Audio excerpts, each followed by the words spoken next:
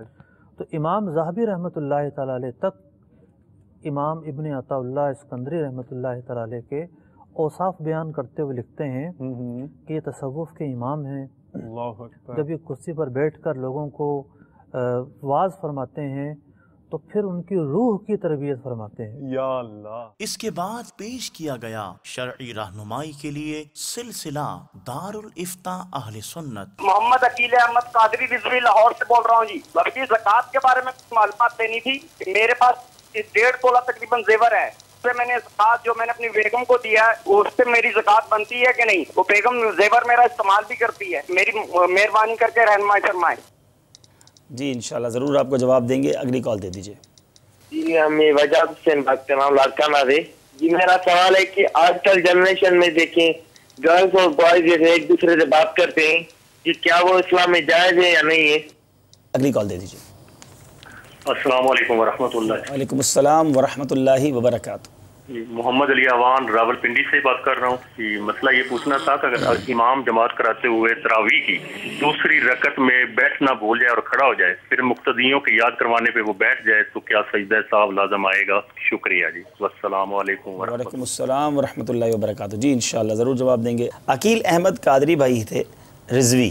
1.5 تولہ زیور ہے، بیگم کو اتارے وہ استعمال بھی کرتی ہیں ان کے بچوں کی امی. ان کا زیور الگ ایسا رہتا ہے ان کی کال سے، تو اس پر زکوٰۃ ہے. اب وہ زیور کس کا ہے؟ چاندی سونے؟ زیور جو بھی سونے کا 1.5 تولہ اگرچہ وہ استعمال کر رہی ہوں، پہن رہی ہوں، یہ تو سب کو ذہن سے یہ نکال دینی چاہیے یہ بات کہ جو بات سمجھتے ہیں کہ اس کو ہم پہن رہے ہیں اس لیے زکوٰۃ نہیں، استعمال کر رہے ہیں اس لیے زکوٰۃ نہیں، فارغ پڑا ہو تو زکوٰۃ ہوگی، ایسا نہیں ہے.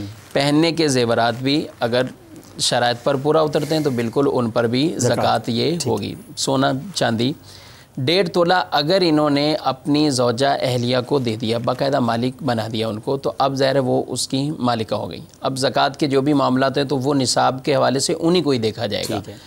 شریعت مطہرہ میں سونے کا نصاب 7.5 تولے ہے، چاندی کا 52.5 تولے. جب صرف سونا ہے تو اب 7.5 تولے جب تک وہ نہیں ہوگا تو وہ نصاب ہی پورا نہیں ہے، زکوٰۃ نہیں ہوگی. زکوٰۃ نہیں ہوگی. اور اسی طرح چاندی اگر الگ ہے تو چاندی کا بھی یہی دیکھا جائے گا. لیکن اگر سونے کے ساتھ چاندی کچھ ہے یا سونے کے ساتھ کچھ رقم ہے، پرائز بانڈ ہے، مال تجارت، کوئی بھی ایسا سلسلہ کہ جو دیگر اموال زکوٰۃ ہیں وہ بھی کچھ ہیں، کیونکہ عموماً ایسا ہی ہوتا ہے کہ ہر خاتون کے پاس یا مرد کے پاس 7.5 ہو مشکل ہوتے ہیں. بعض کے بعد 3 4 3 4 5 6 اور بعض 6 تولے اس نیت سے بھی رکھتے ہیں کہ آگ بڑھائیں گے تو آگے 7.5 تک نہ پہنچ جائیں. تو ان تمام کے لیے یہ مسئلہ بہت ضروری ہے کہ جب اگر دیگر مال آپ کے پاس ہے، آپ کی حاجت سے زائد رقم موجود ہے اور پرائز بانڈ موجود ہے یا کوئی چاندی موجود ہے، تو اب ان دونوں چیزوں کو ملائیں گے. تو جب دونوں کو ملانے پر اگر ان کی مالیت 52.5 تولے چاندی کے برابر پہنچ گئی تو زکوٰۃ لازم ہوگی. اب 1 تولہ 1.5 تولہ ہی سونا لے لیں اور اس کے ساتھ حاجت سے زائد کچھ رقم موجود ہے ان کے پاس، اور یوں ان دونوں کو ملائیں گے تو ظاہر ہے یہ پورا چاندی کا نصاب ایک سے زائد نصابیں پوری ہو جائیں گی، تو ایسی صورت میں ان پر زکوٰۃ لازم ہوتی ہے۔ لیکن اگر کسی خاتون یا بھائی کے پاس صرف 1.5 تولے کیا 5 تولے سونا ہو اور کچھ بھی نہیں ہے اس کے پاس، مال زکوٰۃ میں سے کچھ نہیں، تو اس پر زکوٰۃ نہیں ہے۔ ٹھیک ہے، لاڑکانہ سے کال تھی ہمارے اسلامی بھائی کی، اور جو مرد لڑکے لڑکیاں آپس میں بات چیت کرتے ہیں ٹیلی فون وغیرہ پر، اس بارے میں کیا شریعت کا حکم ہے؟ ظاہر یہ انتہائی شیطانی کام ہے، اور آپس میں شریعت مطہرہ نے ان کا پردہ رکھا ہے۔ بات چیت کرنا، کسی سے ایسے یہ روابط غلط قائم کرنا، یعنی جہاں شریعت کی طرف سے چھوٹے ہیں وہ ایک الگ باتیں ہیں کہ جب ایک مرد کسی غیر عورت سے یا ایک غیر عورت کسی اجنبی مرد سے کب کلام کر سکتی، کب ضرورتاً اس کو بات کرنے کی اجازت دی۔ لیکن یہ جو ان کا سوال تھا وہ تو بالکل عام طور پر جو ایک ناجائز طریقہ ہے، تو بالکل ایسا کرنا جائز نہیں ہے، ان کو اس شیطانی کام سے ضرور رکنا ہوگا۔ محمد علی آوان پنڈی سے تھے، ان کا یہ تھا کہ امام صاحب اگر تراویح کی دوسری رکعت میں نہ بیٹھے، پھر مقتدیوں نے لقمہ دیا، اب بٹھایا ان کو، اب سجدہ سہو ہوگا؟ جی ہاں، جب امام کھڑے ہو گئے پورے، ٹھیک ہے، اور اب مقتدی کے لقمہ دینے سے وہ بیٹھ چکے ہیں، تو اب ان پر سجدہ سہو لازم ہوگا۔ اور اس کے بعد اللہ عز و جل کی حضور ہچکیوں اور آہوں کے ساتھ مغفرت کی دعائیں اور التجائیں، سلسلہ مناجات افطار کا انعقاد ہوا۔ حضرت امام حسن رضی اللہ تعالیٰ عنہ روایت کرتے ہیں کہ ہمارے گھر میں ایک دن کا فاقہ تھا، امی حضور بی بی فاطمہ خاتون جنت نے ابھی کھانا نہ کھایا تھا، مولا علی اور امام حسین کھانا کھا کر فارغ ہو چکے ہیں، میری والدہ دسترخوان پر بیٹھی ہیں، کھانے کی طرف ہاتھ بڑھایا کہ دروازے پر ایک سائل آیا اور آ کر کہا کہ اللہ کے لیے مجھے کچھ دے دیجئے، میرا 2 وقت کا فاقہ ہے۔ امام حسن کہتے ہیں کہ والدہ محترمہ بی بی فاطمہ خاتون جنت کہتی ہیں یہ کھانا اس سائل کو دے دو۔ میں نے عرض کی امی جان آپ فاقے سے ہیں؟ کہا ہمیں 1 وقت کا فاقہ ہے، اس سائل کو 2 وقت کا فاقہ ہے، یہ کھانا وہاں دے دیا گیا۔ اے میرے میٹھے میٹھے اور پیارے پیارے اسلامی بھائیوں، آج ہمارا کیا حال ہے؟ ہمیں جو چیز چاہیے اور وہی میرے بھائی کو چاہیے، کیا ہم کبھی ایثار کرتے ہیں؟ حالانکہ ایثار کی ماشاء اللہ اگر فضائل سنیں، اس کی برکتیں سنیں، اس کے انعامات سنیں تو طبیعت ہری بھری ہو جائے۔ حجت الاسلام امام محمد بن محمد غزالی علیہ رحمۃ اللہ الوالی احیاء العلوم میں نقل کرتے ہیں کہ اللہ عز و جل نے حضرت سیدنا موسیٰ کلیم اللہ علی نبینا علیہ الصلوۃ والسلام سے فرمایا، اے موسیٰ کوئی شخص ایسا نہیں کہ وہ عمر بھر میں چاہے 1 ہی مرتبہ ایثار کرے اور میں بروز قیامت اس سے حساب طلب کرتے ہوئے حیا نہ فرماؤں۔ اس کا مقام جنت ہے، وہ جہاں بھی چاہے رہے۔ 1 بار ایثار کرنے والے سے رب حساب کتاب لینے میں حیا فرمائے، یہ اتنا بڑا کام ہے۔ اور یہ ماہ رمضان ہمیں بڑے مواقع دیتا ہے۔ اس مہینے کا ایک نام ماہ مؤاسات بھی ہے، لوگوں کی غمخواری کرنا، بھلائی کرنا، ان کا خیال رکھنا۔ تیرے دربار میں ہم گناہ گار، سیاہ کار، بڑی امید لیے حاضر ہیں مولا، ہم نے تقریباً آدھا رمضان غفلت میں گزار دیا ہے مالک، کوئی ایسا روزہ نہ رکھ سکے جو تیری بارگاہ میں پیش کرنے کے لائق ہو، کوئی ایسی عبادت نظر نہیں آ رہی مولا جو تیرے دربار کے شایان شان ہو، مگر مولا تیرے نیک بندے تجھے راضی کرنے میں لگ گئے ہیں مولا، وہ عبادتوں میں مصروف ہیں۔ تجھے ان نیک بندوں کی مقبول عبادتوں کا واسطہ، جن کے روزے قبول کیے ان کا واسطہ، ہمارے ٹوٹے پوٹے روزے بھی قبول فرما لے، جن کے سجدے قبول کیے ان کا واسطہ، ہمارے سجدے بھی قبول فرما لے۔ مجھے نکلنے سے کام لے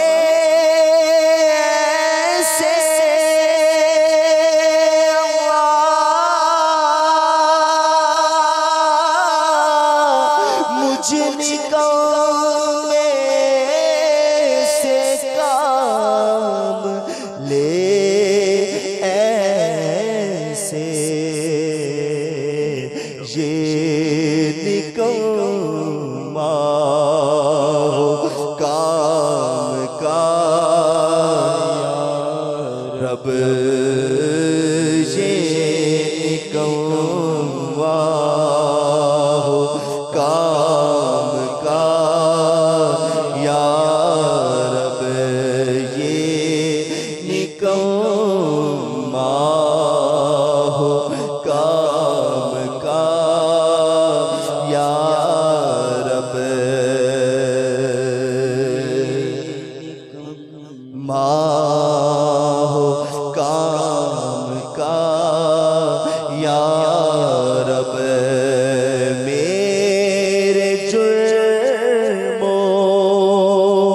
قصور پر تو نہ جا،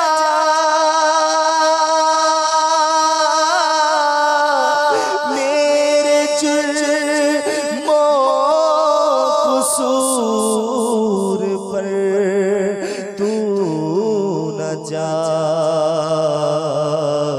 اپنی رحمت پہ کر نظر یا رب، ہے مغفرت کا اشارہ تو مغفرت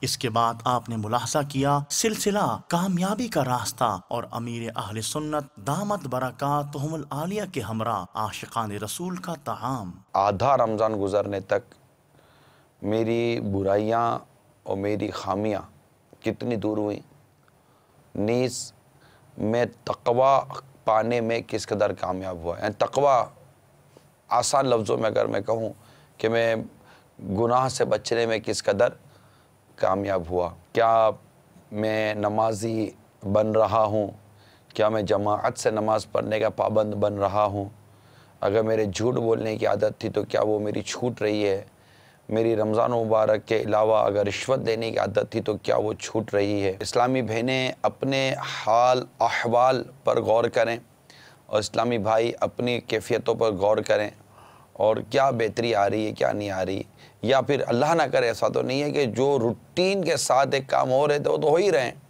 ہاں رمضان میں روزے کا اضافہ ہوا ہے، نو ڈاؤٹ کہ یہ ایک پلس ہے، لیکن راتیں جو میری تمیز کے ساتھ اور ایک اچھے انداز سے گزرتی تھی، اب راتیں بھی میری مطلب کہ فضولیات اور برباد ہو رہی ہیں، نیگیٹو جا رہے ہیں پوزیٹیو جا رہے ہیں، وہیں کھڑے ہوئے ہیں، کیا پوزیشن ہے پلیز چیک کر لیجئے، کیونکہ قرآن کہتا ہے تم پر روزے فرض کیے گئے تاکہ تمہیں تقوی نصیب ہو، لعلکم تتقون۔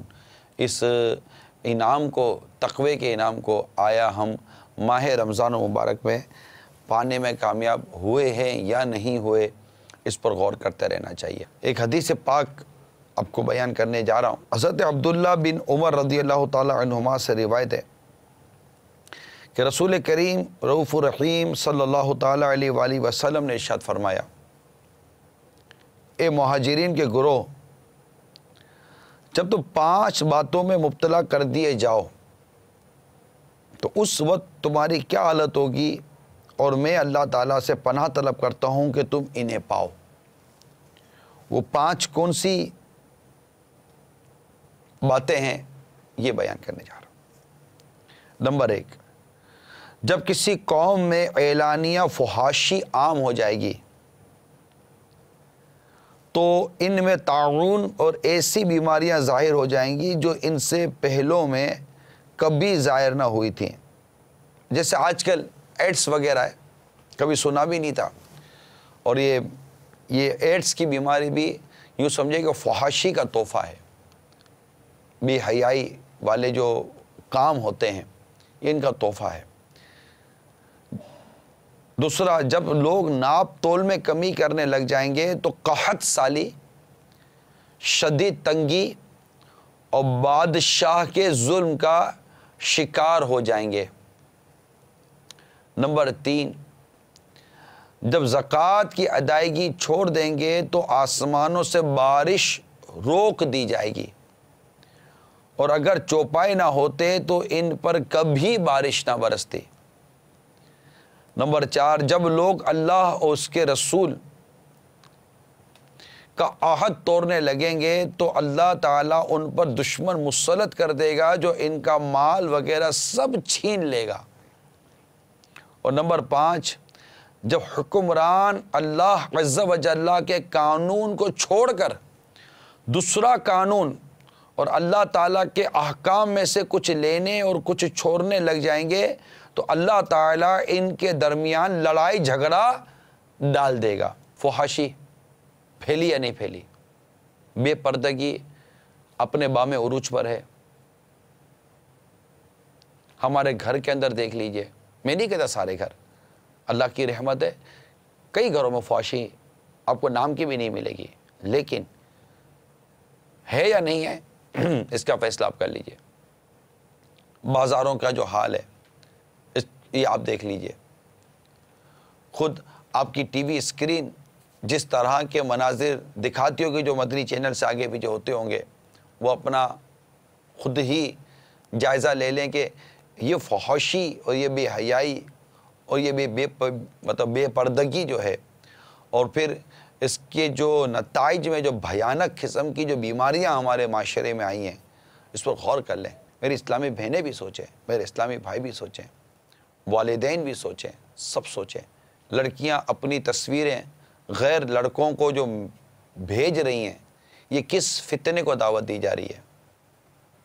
آپ جو سوشل ویب سائٹس کے ذریعے، سوشل میڈیا کے ذریعے جو لڑکے لڑکیاں آپس کے اندر دوستی تعلقات کرتے ہیں اور ایک دوسرے سے ابھی تو آپ کو ایک تفریح لگ رہی ہے، ایک فن ہے، ایک مطلب کہ ایک وہ ہنسی مذاق ہو رہی ہے، مگر جب یہ سنجیدگی اختیار کرتی ہے اور پھر فتنے کا روپ دھارتی ہے تو اس پر کبھی آپ نے غور کیا؟ اسلام نے ہماری عفت، ہماری عصمت کی جو حفاظت جس انداز سے کی ہے، اگر ہم اسی قانون کو توڑتے ہیں تو یہ قانون توڑنے سے جو ہمیں نتائج بھگتنے پڑ رہے ہیں معاشرے میں، اس کو دیکھ لیجئے۔ پھر نتیجہ کیا ہے؟ دیکھو، فحاشی عام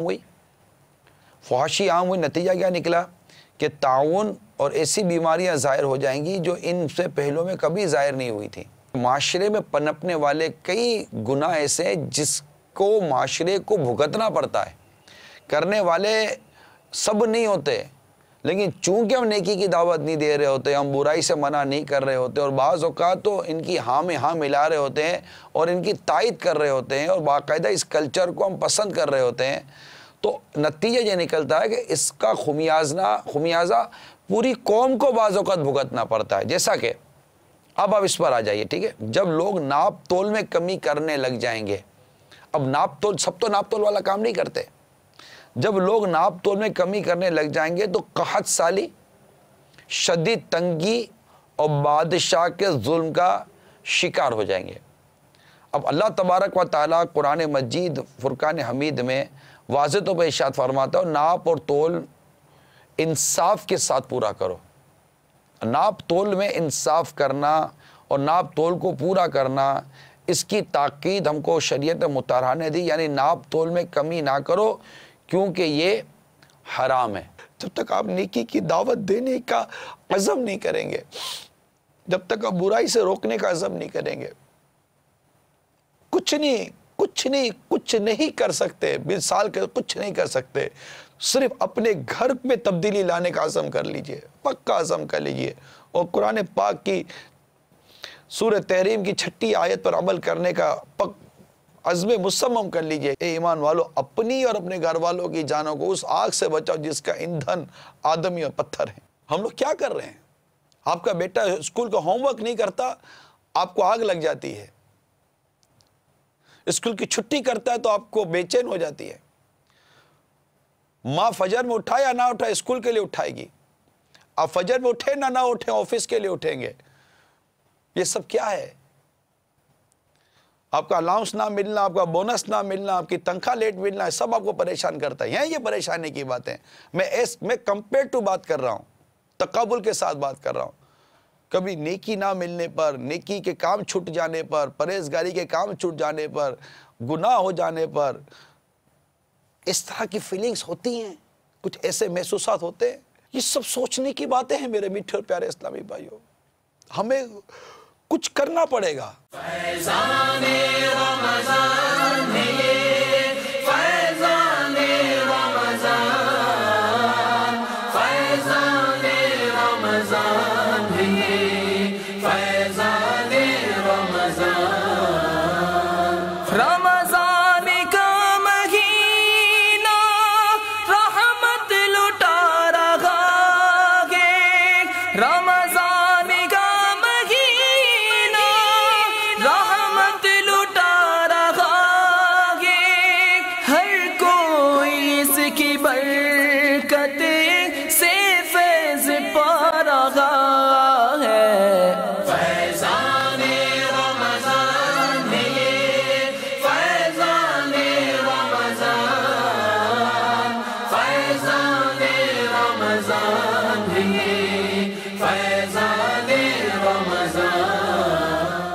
پھر آپ نے ملاحظہ کیا تلاوت اور نعت کے بعد امت پر گوہر افشانی سے لبریز مدنی مذاکرہ۔ مفتی صاحب مزاج شریف اچھے ہیں آپ کے؟ اللہ کا شکر ہے، آپ ٹھیک ہیں؟ رب کریم کی کروڑوں رحمتیں ہیں۔ آپ کی طرف سوال بڑھاتے ہیں حضور۔ جی جی، اگر جگہ جگہ بچوں نے کارپیٹ وغیرہ پر پیشاب کیا ہوا ہے تو کیا اس پر جائے نماز بچھا کر یا پلاسٹک کی کوئی چیز بچھا کر نماز پڑھ سکتے ہیں؟ نماز تو یہ پڑھ لیں گے جو طریقہ بتایا جائے گا اس کے مطابق، لیکن یہ بات قابل غور ہے کہ اگر گھر میں خاص طور پر کارپیٹ پر جگہ جگہ پر پیشاب کیا ہو تو کیا وہاں گیلے پاؤں نہیں پڑتے ہوں گے؟ اب گیلے پاؤں پڑنے کے اپنے ایک مسائل ہیں، اپنی ایک تفصیل ہے، اور پھر کارپیٹ پر جو پیشاب ہے ظاہر بات ہے وہ ناپاکی تو ہوگی نا گھر کے اندر۔ اب بندہ وہاں قرآن بھی پڑھ رہا ہے، ذکر و اذکار بھی کر رہا ہے، بہت سینسٹیو معاملہ ہے۔ اگر فرش وغیرہ پر، ٹائل پر، ماربل پر پیشاب کر دے بچہ تو اس کا حکم یہ ہے کہ پوچھ لینے سے جو ہے وہ جگہ پاک ہو جاتی ہے، جبکہ اس نجاست کا اثر جاتا ہے۔ تو بڑی آسانی ہے اس کے اندر، تو پیشاب کر دیا بچے نے، پوچھا لگا دیا، پوچھ لیا، اثر اس کا ختم ہو گیا تو وہ جگہ پاک ہو گئی۔ لیکن کارپیٹ مستقل ناپاک ہے، اور اس کو پاک کرنے کے بھی اتنے مشکل طریقے ہیں، لوگ وہ طریقوں کو اپنانے کے بارے میں سوچیں گے بھی نہیں۔ رہی بات نماز کی، تو ایسی جگہ پر کوئی موٹا کپڑا بچھا کر اگر نماز پڑھی جائے تو نماز ہو جاتی ہے۔ عام طور پر جو مصلے آتے ہیں، جائے نماز آتی ہیں، وہ بھی اس کیفیت پر پورے اترتے ہیں کہ جن کو موٹا کہا جا سکے۔ تو اگر جو ہے وہ جس کے جسم کا کوئی بھی حصہ اس کارپیٹ پر نہیں پڑتا بلکہ جو کپڑا وغیرہ بچھایا ہے موٹا کپڑا اس پر پڑتا ہے، پوری نماز جتنے بھی جو ہے اعضاء اور سجدے کے جو جگہ ہیں تو نماز ہو جائے گی، لیکن یہ ہے کہ اس کارپیٹ سے نجات حاصل کی جائے۔ میرے ہاتھ میں جو اس وقت کتاب ہے یہ ہے بحر الدموع۔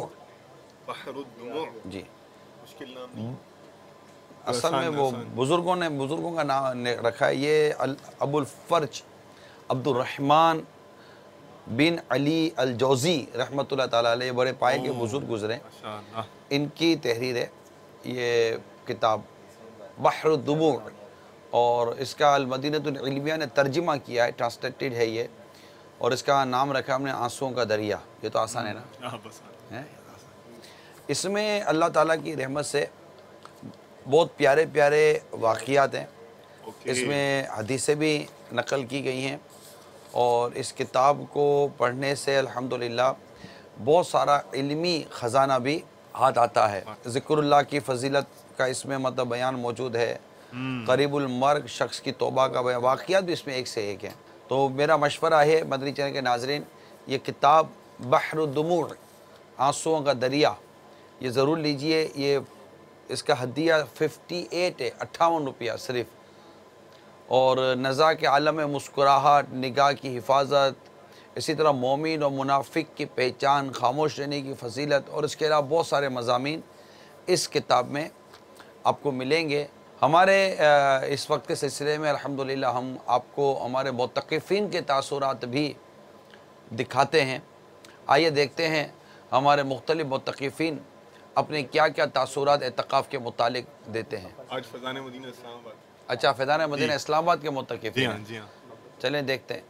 مدنی چینل دیکھا اور اللہ تعالیٰ نے مجھے توفیق بخشی، اور ادھر اسلام آباد میں 30 دن کے اعتکاف کے لیے میں حاضر ہوا۔ مخارج کی ادائیگی اچھی ہوگی، مدنی قاعدہ پڑھ رہے ہیں، نماز جنازہ کے بارے میں ہمیں بڑی چیزیں سیکھنے کو مل رہی ہیں۔ دلوں کو سکون دعوت اسلامی میں آ کے مجھے ملا، بہت زیادہ عیاشیاں کی لیکن آج تک کبھی دلی سکون نہیں ملا۔ ڈیلی میں مدنی چینل پہ بابا جی کا پروگرام دیکھتا ہوں اور دل کو سکون ہو رہا ہے۔ میٹھے مرشد پاک، السلام علیکم ورحمۃ اللہ وبرکاتہ۔ وعلیکم السلام ورحمۃ اللہ وبرکاتہ۔ یہ ارشاد فرمائیے، مجھے موبائل پر گیم کھیلنا اچھا لگتا ہے، کیا میں موبائل پر گیم کھیل سکتا ہوں؟ اچھے بچے موبائل فون پر گیم نہیں کھیلا کرتے، یہ گندے بچوں کا کام ہے۔ اچھے بچے قرآن کریم پڑھنے میں دل لگاتے ہیں، حفظ کرنے میں دل لگاتے ہیں، ماں باپ کا کہا مانتے ہیں۔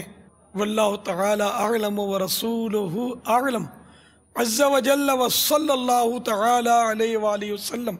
پیارے باپا جان، میرا نام محمد حسنین عطاری ہے، میرا تعلق ملتان سے ہے۔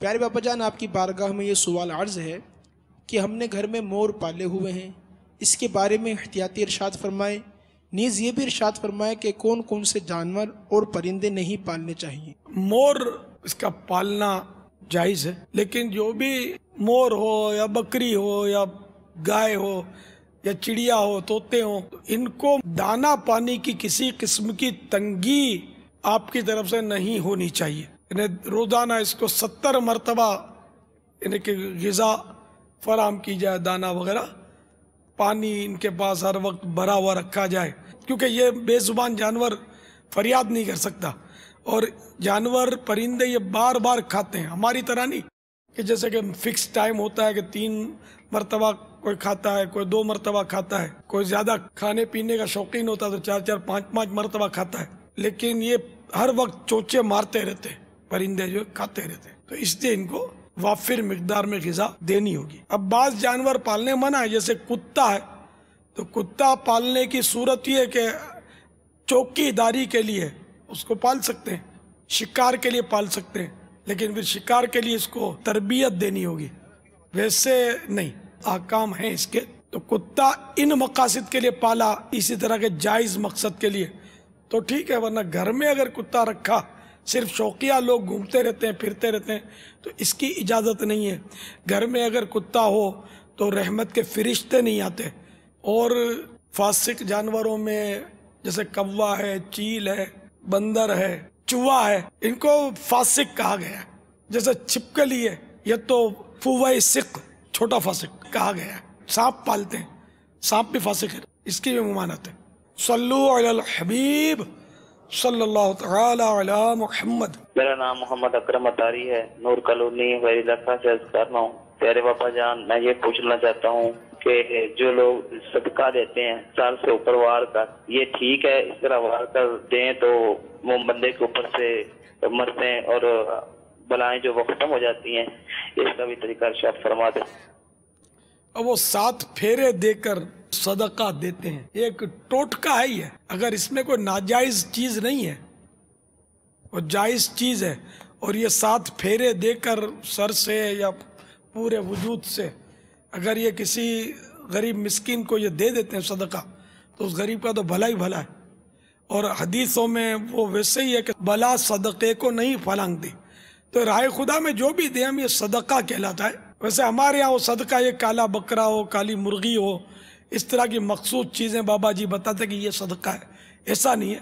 ایک مسلمان کے سامنے مسکرا کر دیکھنا وہ بھی صدقہ ہے۔ راستے میں کوئی ایسی چیز پڑی ہے جو مسلمانوں کے راستے میں کہ جس سے کسی کو تکلیف ہو سکتی ہے، پتھر ہے، روڑا ہے، ٹھیس لگ جائے گی، کانٹے دار شاخ ہے کہ پاؤں میں چبھ جائے گا، تو اس کو ہٹا کر سائڈ پہ کر دیا، یہ بھی صدقہ ہے۔ تو یوں صدقے کی کئی اقسام ہیں، تو اب یہ کہ یوں پھرا کر دے دیا تو ٹھیک ہے، لیکن اب چونکہ یہ شریعت سے نہیں ٹکراتا ہے، سب یوں کر دیا تو ٹھیک ہے، دے دیں۔ پیارے بابا جان، یہ بھی ہوتا ہے کہ زندہ مرغی کے پھیرے دیں گے، پھر کیا کرتے ہیں؟ پھر ذبح کریں گے اور پھر پھینک دیں گے۔ پھینک دینا تو حرام ہے، یہ تو اسراف ہے۔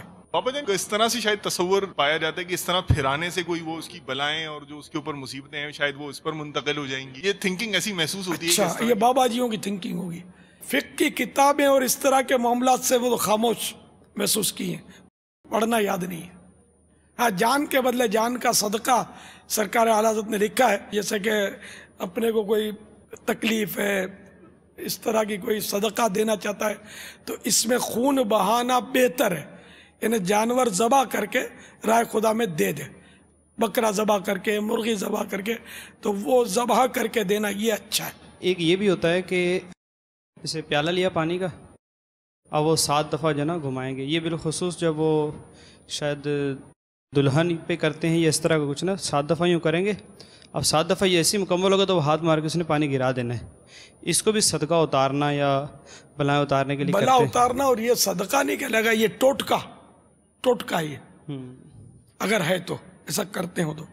وہ دلہن کا تو طریقہ جو یہ کہ مستحب ہے کہ جب دلہن گھر پہ آئے نا تو اس کے پاؤں دھو کر اپنے گھر کے چاروں کونوں میں چھڑک دیا جائے، اعلیٰ حضرت نے یہ لکھا ہے، تو یہ ایک اچھا عمل ہے۔